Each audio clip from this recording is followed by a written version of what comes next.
only 13 to 17% of the women are getting to this C-suite role, which are like women senior leadership roles. What is the main reason that This is a very valid question, and I think it can be answered in multi-fold approach as well. When you think about that, why women in general are not getting it a higher percentage when it comes to C-suite role, variety of reasons. When women step into the leadership role, they enter into the room where the rules are not being meant for them. The rules are not created for them. now you yourself a leader? Are you seeing any change in the way leadership has evolved? I think in the beginning, when I started my career 20 years back, leaders were more transactional. They will put a face, a brave face, that everything that they're doing, they know it all. And where I have started seeing a shift in the transition of leaders become more vulnerable. Even I'm building an ecosystem where a women leader, or any women for that matter in the organization, has to give their hand to uplift another woman. It's very important that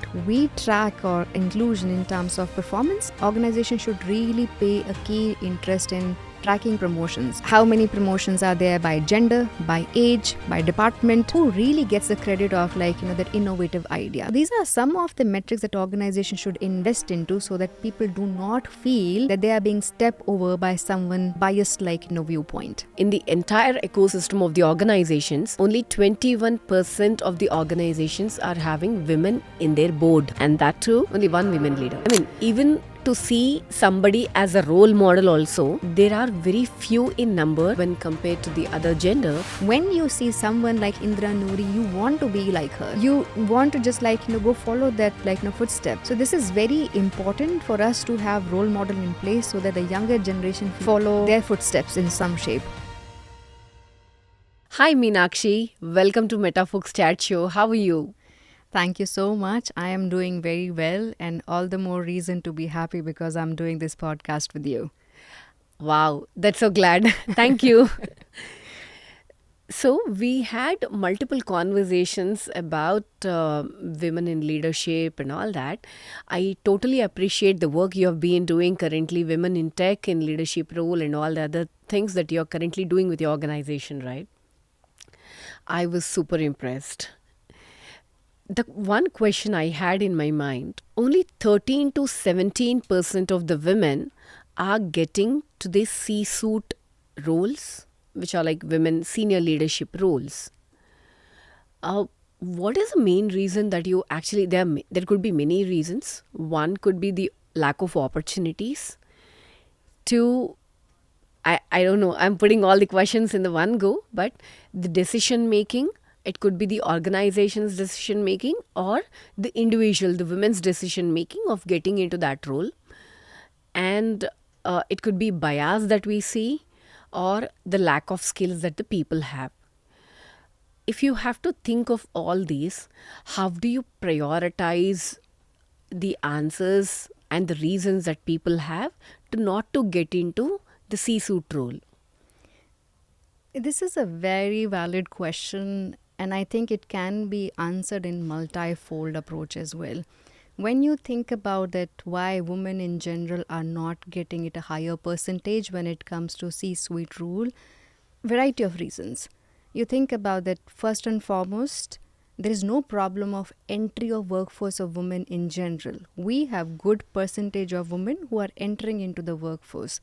But eventually, when they go through their own personal transformation, when they're taking on other responsibility of family, a mother, a caregiver, or transitions in general, that's where the onus of responsibility goes higher on women as opposed to males.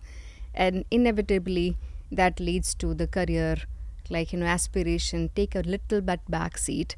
And what organization can do differently, I believe, is one foremost, that return to career workforce. We should take that as a good framework for women to feel comfortable getting back into the workforce. We should not make it hard. Career gap should not be penalized. We should not view as a competency problem. In fact, I have seen personally where women who take career gap because of health reason or because they are caregiver or because they are doing the transition, they return back with more confidence, with more clarity, with more capability. And organization do a significant investment in the structured program, likes of Infosys, Accenture, other consulting company. They do have a very structured program that can really help elevate people, and especially women, progress further into the leadership role. Other important thing that we have to think through is that when you talk about mentorship, women are mentorship and sponsorship. Women are over mentored but less sponsored. In fact, Harvard study also says that that's also a proof that we don't do enough of sponsorship, but we do tell women in terms of mentorship what to do and what not to do. You need a real sponsor who can back you up when you are not in the room, who can vouch for opportunities, who can stand next to you and tell you that how you can progress further into an organization. So Absolutely, that was in my mind to talk about. Because when people see, you were saying, right, return back to work, uh, there are opportunities these days. Larger organizations have that obligation also, because the policies have been made around it. They have to welcome the women and try to see to fit in the roles. But is it that they are getting into the right roles, or have they been getting into a lesser experience or lesser worthy roles? I have a slightly different take on this. It's not about force fitting woman into certain category. So organization who do really well, they have a very structured program. They in fact take a transition period also as a framework where they give the essential skills to all our returning women who wants to make the transition back into the corporate world. So there is a very structured framework. And of course the other side is there are organizations who are doing it for the namesake as well. So it's a balance that as an organization need to find out, that if they are doing it really to solve for the bigger purpose, or if they are just doing it from a mandate standpoint.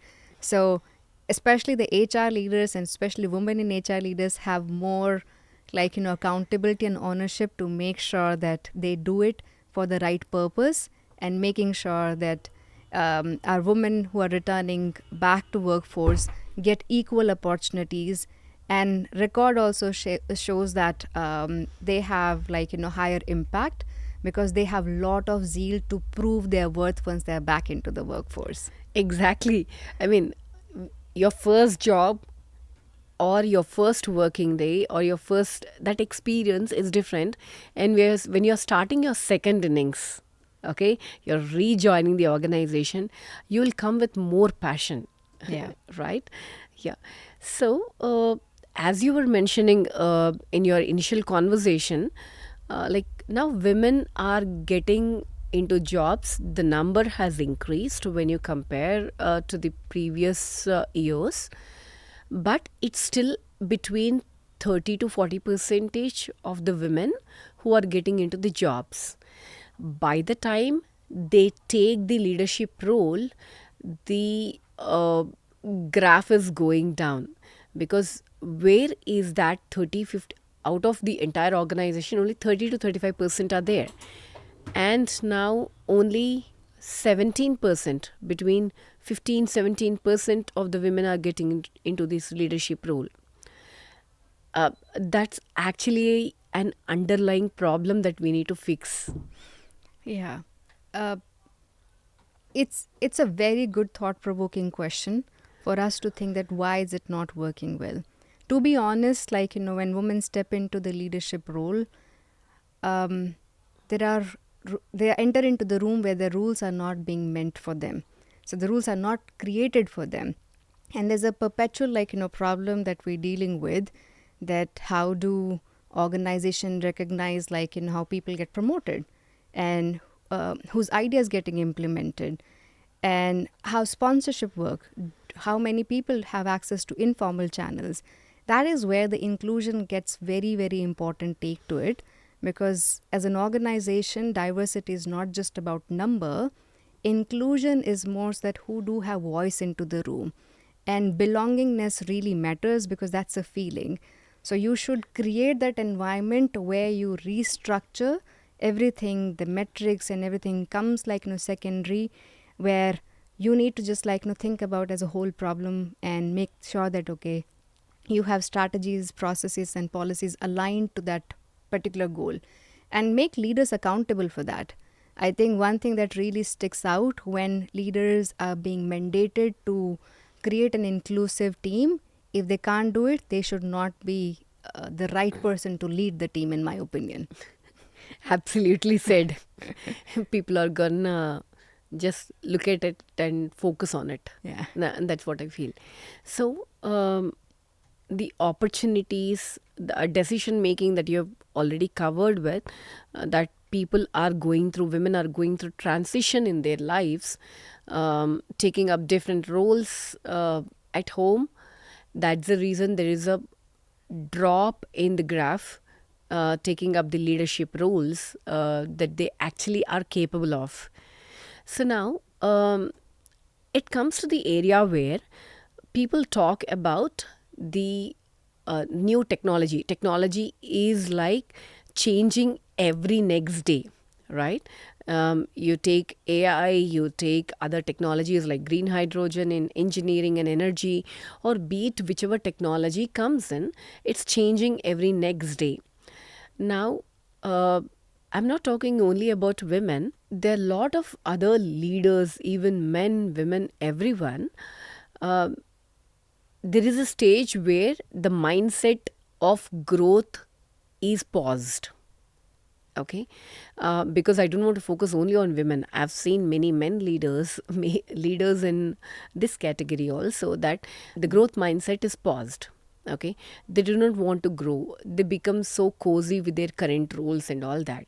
Okay, that's where, but we are seeing that they can take up the leadership roles easily. Now, what is the challenge with women when it comes to gaining that access to the current technology, knowledge, and everything, upskilling themselves, reskilling themselves, and getting into the leadership role? Yeah, I think it's less of men and women.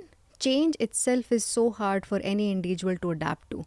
Unfortunately, we are living in this world where agility is the key. You have to transform yourself. If you are not transforming yourself with the speed that organization or ecosystem demand you to be, you will be in the back seat, unfortunately. There's a famous saying that it's been going around, especially with the AI coming and booming it like nothing, is going to stop it, is that AI will take your job. No, it's AI will not going to take your job. People who know AI will take your job. So you have to go with the speed that it demands you to be. The resistance to change is quite a common. The apprehension, especially with women, is that in general, as opposed to men, there is a famous saying by this lady who founded Girls Who Can Code. And there's a famous saying where she mentioned that we teach our girls to be perfect and we teach our boys to be brave. Why? Because women in general will not gonna raise their hand if they are not more than 100% ready, and men in general, they will gonna go after any opportunity even if they might meet 50 to 60% of the criteria as well.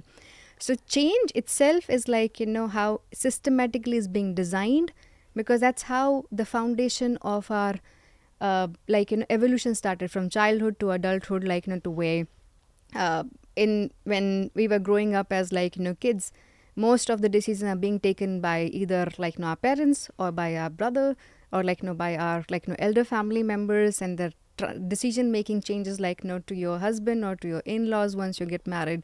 And once you grow old, the children. Yeah, absolutely. So the change itself is very difficult for women in general. Other thing I think is, from my personal experience, go for it. Even if you are not ready, just go try it, fail fast, evolve, and then learn something and make sure that you do not repeat the same thing again. So, I loved the way you said it. Yeah, so those are simple things. I think I can just do it. Change itself is so hard, irrespective of gender. But women needs to go a little bit extra to get comfortable with the changed approach. Absolutely. When you actually started your work, okay, you might have seen the leaders in your organizations. Okay. Now you yourself a leader. Okay. So are you seeing any change in the way leadership has evolved? Uh, for sure. I think in the beginning, when I started my career 20 years back, leaders were more transactional. They will put a face, a brave face, that everything that they're doing, they know it all. And where I have started seeing a shift in the transition of like, leaders become more vulnerable, more resilient, and they're gonna raise their hand and saying if they don't know it. And half of the times, like, especially we were talking about AI just a few seconds back, not everything, like, we know it all at this stage. So it's completely okay for you to talk to your team and saying, hey, probably I may have made a mistake, like, no, let's just regroup and think differently. Or how about, like, no, we solve it together, which was not the case, like, 20 years back or 15 years back, when organizations or when the team were, like, growing in. But that what really have transitioned, the impact I've seen is the psychological safety, where teams are more comfortable taking the risk because they know that, okay, that change behavior will be very appreciated by the leadership team. So that's the shift. When you have more resilient workforce available with you, they are okay to, like, go extra mile for you. They are okay to take risk. They are okay to fail. They are okay to, like, have their lesson and come back to you, refine that approach with you. So that's the shift. That's a transition that I have personally noticed. Wonderful. Because as you're saying, the transition, even most of the people, they are acquiring the skill that they want. They are upskilling themselves. Even organizations are enforcing them to do it. They are educating them the importance of skilling themselves. And here, what I see is, this is my personal experience, or it could be a lot of these days. Even I am building an ecosystem where a women leader, or any women for that matter in the organization, has to give their hand to uplift another woman. Okay. And I have seen a lot of leaders, even I see a lot of work you have been doing. We uplift other women to get into the that so-called beautiful career path. I have seen few of the women leaders who are not encouraging this process too. So, you as a women leader, what kind of programs or what kind of strategies do you have? What are the use cases that you have built to uplift other women to grow in their career ladder? And if you see any such women who are not encouraging this process, what would you say about it? Yeah. See, one thing that we shouldn't forget is, like, where we come from. So when we have years of experience, the transformation that each and every single person who have come to this stage, they know the pain that they have gone through. So don't miss that part, because if you don't have that as a back of your mind, you will never be able to think more consciously that how and what can be improved, so that our future generation or the people who are entering into the workforce do not end up going through the same challenging situation that what we have seen in the past. When I remember, like, a couple of years back, when I step into the senior leadership role, I was the single female, like, entering in. I used to wait for my turn, and I have to force my hand in and saying I also have, like, something to add on. So you need to create that space, because that should, like, always be in your thought process. If you forget that, you will never be able to pay it back to the society. So when you that's my personal experience. But when you're asking about what sort of, like, programs that I have personally seen it in my experience with my current organization or with my last organization, there are a lot of things. We briefly touched on the sponsorship program. By all means, like, create good mentorship program. It works well. But sponsor is where you can really make a dent, and you really want to, like, have that return of investment. Create good sponsors, and find sponsors who are not just doing it for namesake, who can truly vouch for your capability, not just for past performance, who can truly see through it, that how capable you are for future opportunities. That's sponsorship program really works well. Networking event also goes way long. When you bring women in general, or folks aspiring to get into senior leadership role, give them open opportunity to be network with other fellow leaders who can get to learn from each other Each other. experience. That's Also give them access to informal opportunities as well. When I say informal, because most of the decisions are not being made in boardrooms, by the way. There are decisions being made in hallways. There are decisions being made after the meeting is done, or just you catch up with your leader. That's how the perspectives are being shaped too. So give those avenues, and slowly you'll start seeing the transformation. when you said the decisions are not always made in the boardroom, here are few experiences from people who spoke, or probably my personal use cases and all. Um, a woman, or anybody, or any person for that matter, who is capable enough, gives their point of view, gives a wonderful idea for the organization to grow, and then that credit has been taken by the senior leaders, and this is actually faded away. Yeah. So people definitely would feel low, and then think that, okay, I'm not going to come into this category, I'll not portray my ideas to them. Let them do whatever they want. Okay, these were the scenarios built. People came to, they usually come to HRs when such things happen. So, have you ever encountered such situations, and then how did you address them? Yeah. uh, I'll I will be dishonest if I say I have never encountered those a situation. Well, it happens all the time. Yeah. It's not something unique. Yes, it happens quite a number of times, sadly so. But especially as an organization, or being the HR leader of the organization, it's very important for us to put our money for what it's worth in. When I say, let me just decode it for you, what I'm trying to say. Um, Oftentimes organization rely on diversity metrics, which is easy to find, which is numbers, like how Yeah. many people you have in an organization constituting to female head count, because that's easy one to categorize. But inclusion or diversity is not just the number or how many people in the room. Inclusion is whether we people have the voice in the room or no. Wow. So Nice. it's very important that we track our inclusion in terms of performance, in terms of retention as well. So when you think about organization should really pay a key interest in tracking promotions, for example. Okay? Or how many promotions are there by gender, by age, by department. That really gives you that, do you have a perpetual problem to solve for or no. Second point which you called out, that okay, the idea part, who really gets the credit of that innovative idea, who gets spoken over, what is the tone of that meeting, is you being interrupted way too many times, who set the tone, do you have the sponsor who can go back and saying, hey, let's just give that space to that person who raised the hand first and called out. So these are some of the metrics that organizations should invest into, so that people do not feel that they are being stepped over by someone with biased viewpoint. Nicely said. So, as you said, like the mentorship, okay?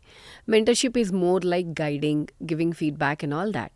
But when you actually spoke about sponsorship, it's actually giving them a push in reality, and then putting them into the real projects that they are capable of, and then paving the path for them. That's a sponsorship. So, have you been anytime sponsored to get into the leadership role? I can call myself very fortunate. Many a times I would have not been here to this position if I would not have the backing and the support of my sponsor, who vouched for me even when I was not in the room. So it's a miss if I say, and I really hope my sponsor get to hear this podcast or see this podcast. And it's a gratitude from my side that all of you have been tremendous help to my career, and that gave me an inspiration. so that I can pay it back and I can do it for some of my folks who are under my wings, because I'm their sponsor. So it's a miss when I say that, okay, I have not had the sponsor. I've been very fortunate, very grateful that I have had amazing support from few of the best of the colleagues here. Wow, that sounds like an honest answer. And you said you have people under your wings and then you're going to sponsor them. Uh, so, how is your experience and the feeling when you made the people under you leaders? When you transformed them into leaders, how was your experience? Fulfilling. If I have to without a fancy adjective to you, fulfilling is the right word. When you see them growth, when you see them grow into their own career span.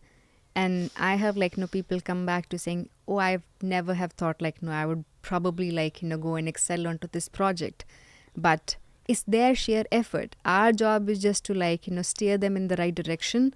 And with our influence, as the leaders of organization, if our influence is to give them the spotlight so that they can come and perform, that's the least that you can do.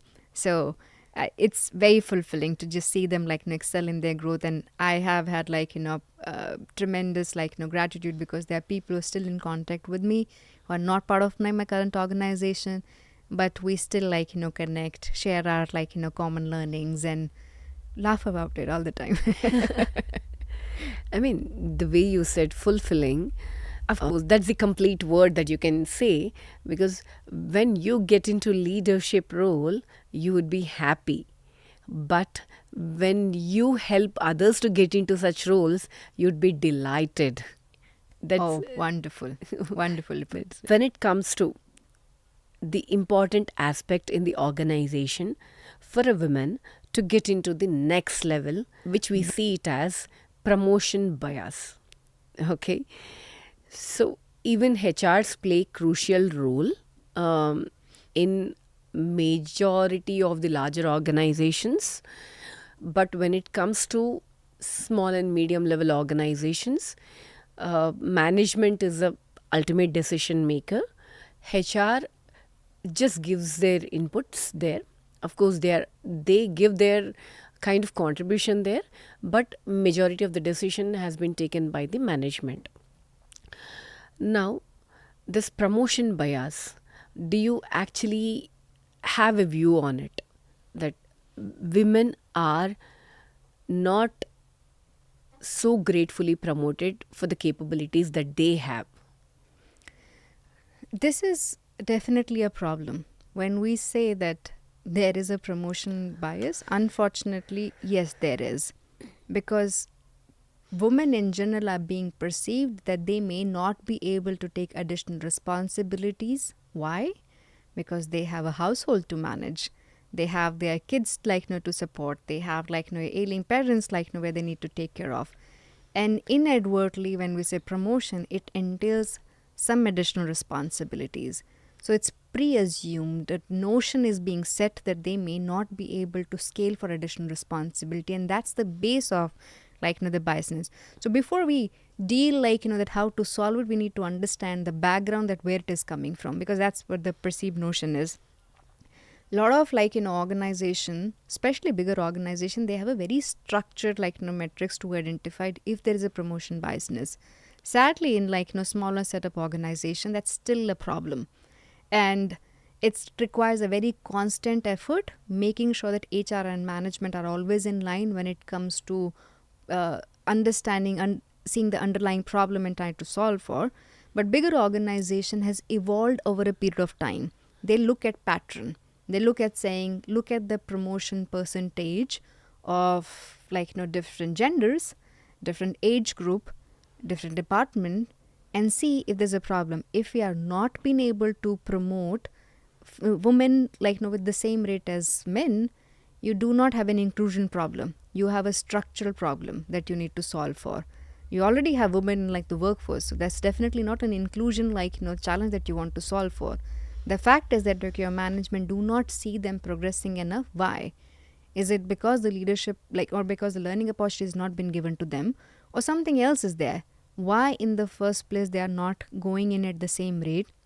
Very important question that team should put it in front of leaders and management to ponder upon and come back with some solution side. So it's definitely a problem, and more HR is working towards making sure that okay, this is being reviewed and addressed at a scale level. Nice. Um as you said, the notion that they have, the perception that they have, that they cannot handle. But have you actually gave your efforts? Have you actually gave your efforts to make sure that you talk to them, that are they capable of, or given them opportunity that they are capable of? These things surely come to my mind. Yeah. And this is first and foremost, understand what problem that we're trying to solve for. Is that the notion that you're trying to solve for? That can easily be fixed, with some sort of gender agnostic training that you can give our capable men to understand that okay, women are multitask, by the way. So if that's the notion that you're dealing in, there's a different solution. If you're solving for a capability issue, there are different things that can be addressed. There are different learning opportunities can be given. There's stretch assignment can be given for people to perform, especially women, and understand whether they'll be capable to take on additional responsibility. So the solution that you're trying to operate in depend upon the context that you're operating in. So depend upon what problem that we're trying to solve for, different solution can be devised. Absolutely. So, 17% of the women are getting into the leadership role. And in the entire ecosystem of the organizations, only 21% of the organizations are having women in their board. And that too, one women leader. So, is it because, even to see somebody as a role model also, there are very few in number when compared to the other gender, that you have less women leaders to look up to. Of course, with whomsoever you have, you would definitely do that with your own emotional intelligence, with your own goal oriented, with your own ambitious nature. You would be looking forward to have that role. But to look at this metric, it's very less in number. So as a women leader, if you have to put in your own contribution from your side, what do you think that you can do to increase this number at least by 0.001%? Yeah. Very right data analysis. And what I personally seen the last decade, in general, we have seen a significant transition, because we started talking more about diversity, inclusion, belongingness with a clear lens. Until before, if I talk about 10 years back or good 10-15 years back, it was just for the namesake. Not many organizations understood that what it truly mean to be a diverse, inclusion, or belonging organization, when everybody feels supported irrespective of the gender that they belong to. So yes, there is a lot of change that we have seen recently. Is this enough? No. We still need to continue and pursue this challenging path, and every single day progression is very important. And the more and more HR leaders, or more and more C-suite or the CXO women leaders, they are inspiring. When you see someone like Indra Noori, you want to be like her, or you want to just go follow that footstep. So this is very important for us to have role model in place, so that the younger generation feel as inspired and just go and try and follow their footsteps in some shape. In my own contribution, I think having a conscious mindset is very important. So you don't need too much of fancy programs to just make it happen. Every single day, the conscious effort really going to transform how your women workforce in general feels supported. That career transformation when they come back, very important. Is that program structured enough with the right intent? When meetings are being set and designed, are women in general, are they given equal opportunity to say their part as well? Is you have right sponsors in your program? So all those factors, if you combine it, you don't need too much of fancy goals. If you do it as part of the DNA of the organization, you will gonna get to the right place. But speed is where it will gonna matter a lot. We are not going at a speed where we're expecting it to be, but I'm happy that okay, we are making progress. Yes, the progress is definitely seen. Now, as you said, when you actually need that growth, you need certain parameters like having access to the skills that you have to capture on, having access to the network, because most of the women leaders these days are stepping in and then attending the network events or getting access to that network where they can actually learn from each other and grow. We have seen that progression now. So now within the organization, how organizations are actually supporting women employees to get that access. I think you answered the question within the question itself. So Oh, when did I? Okay. when you said that create those networking events, pair folks who are interested in good coaching sessions where they can hear it direct from senior leaders and understand what sort of challenges that they have gone through, where women in general would have an opportunity to discuss the challenge that they are facing their own ecosystem, and having a someone seasoned leader would help navigate them in the right direction is also very helpful.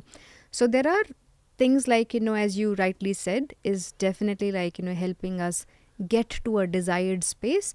But all in all, it's step by step approach that which is going and evolving right now. Nice. Yes. Definitely, organizations should do their part in giving the access to, be it sponsorship, be it access to network, be it giving the opportunities and promotion and everything. When it comes to the care and domestic burden that the women employees have, okay, they have been taking part even in those areas, along with the work that they do in the organization. You being a mother, like this morning we were talking, and then you had to sit everything at home and then come. Even that's the case with me. Or we have the support system at home, but we have to do our own stuff that we have to do, right?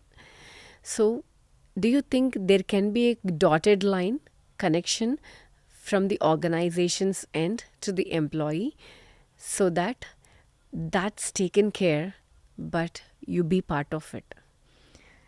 I think it's a shared responsibility both with the employee as well as with the organization. It would be unfair to ask that the entire onus would be from an organization. Employee also needs to play their own part. I'll tell you how. You rightly said that okay, when we are I'll take my example. I have 2 kids, and oftentimes I work late shift because the role demand for me to be in the office. That being said, I also wanted to make sure that okay, my family is well supported when I'm not around. So I have a unsaid pact with my husband that if I'm staying late, he needs to be at home for kids. So that's mutual arrangement that we have. So find your own sponsors at home as well, who can be your wings and who can give you access to fly and soar high in rise like a phoenix, I always say. So in that situation, have your own sponsors who can take care of your responsibilities and support you in the direction of career advancement. That's from the individual employee responsibility. From an organization standpoint, people should understand there are as much as we say that okay, kids in general are mother's responsibility. Men are also tasked when they have to take care of their ailing parents as well.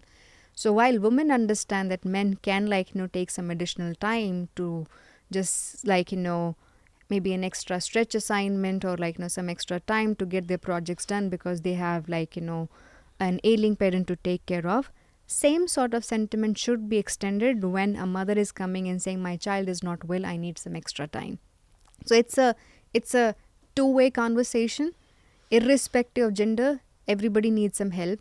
As long as we acknowledging and we are showing empathy towards each other, we should be able to survive it. But I would say that answer is two parts.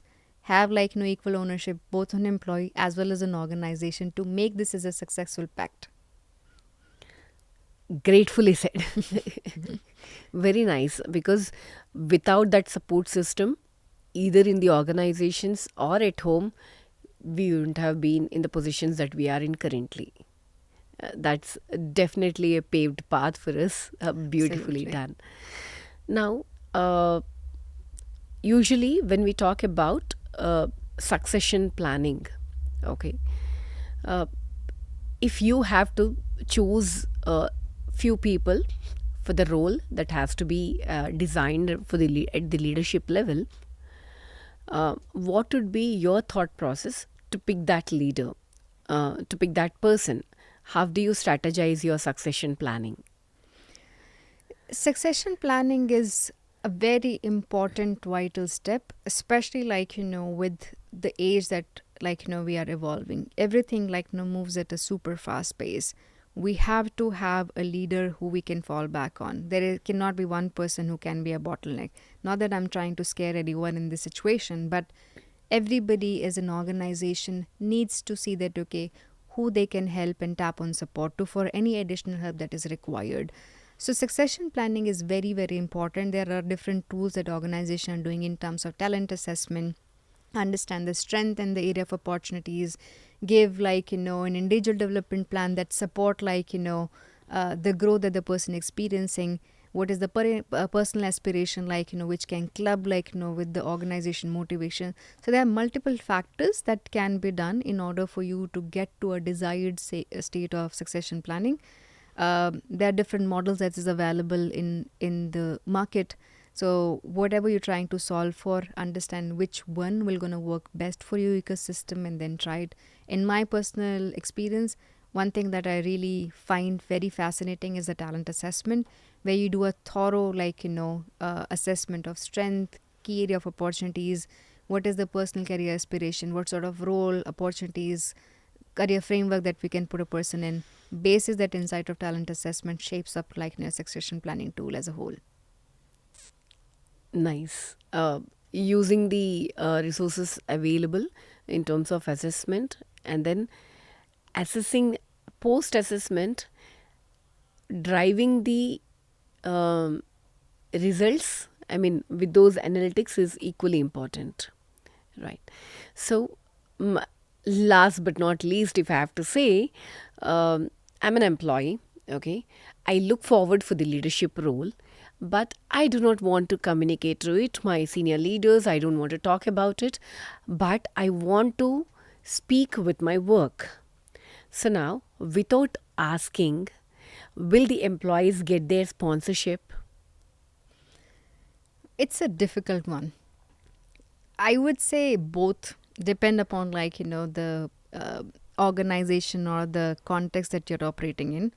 There are times when if you're fortunate to have good leaders, they'll recognize you and then gonna put you on the right track of promotion or the next career growth opportunities. But when this era where everything is so competitive, Yes. when it is competitive, when you have 10 other people who are competing for the same role, you have to be a very strong advocate for yourself. That's part one. Second one is, I always am a strong believer of a statement that's called own your own growth. While you can have someone who can support you, can enable you, but if you are not going and pursuing and chasing your dreams, it's there is a high probability that someone else will not gonna put that effort on you. So always go and advocate for your worth and showcase it through the hard work. It will come through. But my honest suggestion and recommendation is that do not be shy in tooting your own horn and okay, I am going for it. There's no problem of looking at the cake and eating it the whole too. So don't wait for the perfect opportunity, because influence comes way in early before the title. So don't wait for the opportunity, just go after it unapologetically. So even if you put a lot of efforts, your self branding is equally important, is what. Absolutely. That's so insightful conversation that we had, Meenakshi. I mean, the kind of solutions that you have given in terms of sponsorships, or it could be promotions and all, probably the organizations who are not currently following it, it could be small or medium level organizations also, structure your programs so well that the growth itself will be part of the DNA of the organization. Yeah. Thank you. Thank you so Very well much. said. And thank you for being part of this podcast conversation. I hope this will definitely help people around. Thank you. It's an absolutely honor to sit down here with you and have this transparent discussion. It reflected it brings down the memory lane when I summarize that good 2 decades of experience and sharing it with you. But thank you. Thank you so much for having me as your guest. Thank you. Thank you so much.